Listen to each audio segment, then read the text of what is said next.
To Ramen Reviews. Today's episode is Halo episode 3.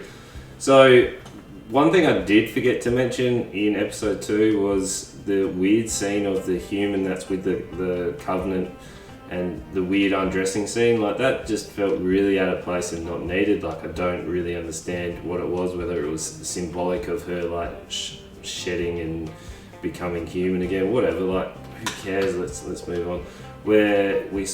This episode revolves around her obviously coming into contact with our humans and John, so she's coming in and we get to see how that unravels a bit, and then we get to see Dr. Hazel, whatever it is, whatever.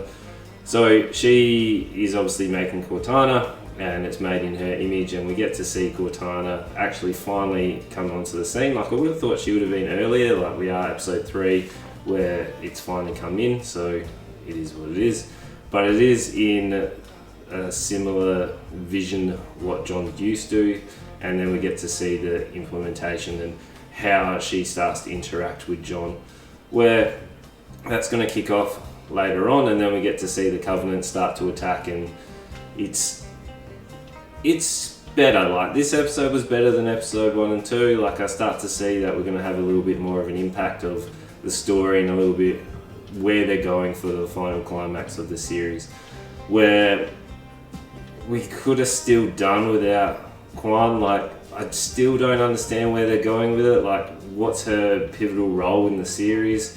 Like, if we dropped her completely, would that actually impact the story at all?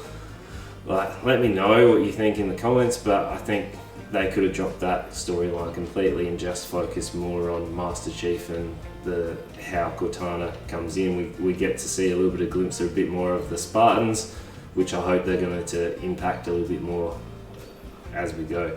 So let me know what you thought, and make sure you like, comment, subscribe, and tell your friends.